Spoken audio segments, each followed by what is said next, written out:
రాష్ట్రంలో రైతు పరిస్థితి ఎలా ఉంది అని తెలుసుకోవాలంటే ఒక్కసారి గ్రాస్ రూట్లోకి ఒకసారి వచ్చి గ్రౌండ్ మీదకి ఒకసారి వచ్చి తిరిగితే అర్థమవుతుంది. కారణం ఏమిటి అని అంటే ఎంత నిర్దాక్షిణ్యంగా ఈ ప్రభుత్వం వ్యవహరిస్తూ ఉంది, ఎంత నిర్దయగా ఈ ప్రభుత్వం వ్యవహరిస్తూ ఉంది అని చెప్పడానికి ఉదాహరణలు శతకోటి కనిపిస్తూ ఉన్నాయి. నిజంగా ఈ మోంతా అనే ఈ తుఫాను దాదాపుగా 25 జిల్లాలపై ఈ తుఫాను ప్రభావం పడింది. గోదావరి నుంచి గోదావరి పై నుంచి శ్రీకాకుళం దాకా దాని ఇంపాక్టు, ఇటువైపున చూస్తే కర్నూలు దాకా కూడా ఈ మోంతా తుఫాన్ ఇంపాక్ట్ కనిపించింది. దాదాపుగా ఈ 25 జిల్లాలలో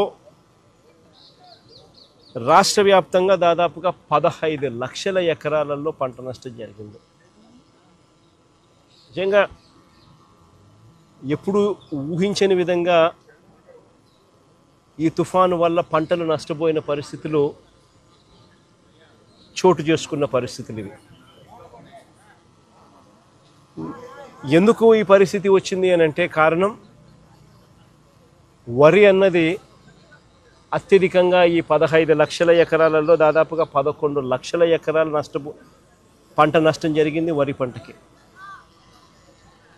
ఈ వరి అన్నది కరెక్ట్గా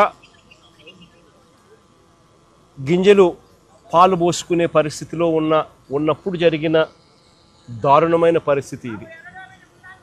తీవ్రమైన గాలులు, ఆ గాలులతో పాటు వచ్చిన వర్షాలు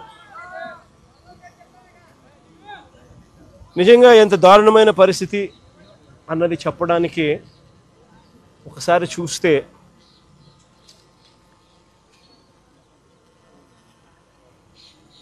పత్తి, మొక్కజొన్న, అరటి, బొప్పాయి ఇవన్నీ కూడా లెక్కేసుకుంటే దాదాపుగా మరో 4 లక్షల ఎకరాలు అటు ఇటుగా. ఒక వరి దాదాపుగా 11 లక్షల ఎకరాలు.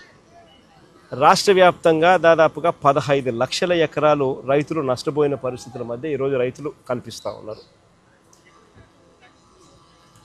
నిజంగా చంద్రబాబు నాయుడు గారి పాలనలో పరిస్థితి ఎలా ఉంది అని చెప్పి చూస్తే ఈ 18 నెలలు చంద్రబాబు నాయుడు గారు పరిపాలన చేసిన ఈ 18 నెలల్లో దాదాపుగా 16 సార్లు అది సైక్లోన్స్ కానివ్వచ్చు, డిప్రెషన్ కానివ్వచ్చు, కరువు కానివ్వచ్చు, లేదా అల్పపీడనాలు, లేదా అకాల వర్షాలు ఇలా ఏ సందర్భం అయితేనేమి దాదాపుగా 16 సార్లు రైతులు ఇబ్బంది పడిన పరిస్థితులు ఈ 18 నెలల కాలంలో చంద్రబాబు నాయుడు హయాంలో జరిగాయి. ఈ 18 నెలలుగా దాదాపుగా 16 సార్లు రైతులు ఇబ్బంది పడ్డ పరిస్థితులు ఎదురైనాయి. నేను అక్కడే అడుగుతా ఉన్నా, ఈ 18 నెలలుగా కనీసం ఏ రైతుకైనా ఒక్కసారైనా ఇన్పుట్ సబ్సిడీ అన్నా ఇచ్చారా అని అడుగుతా.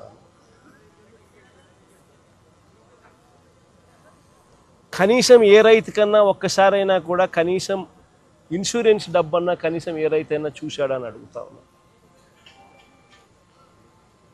కనీసం ఏ రైతుకైనా కూడా పెట్టుబడికి సహాయంగా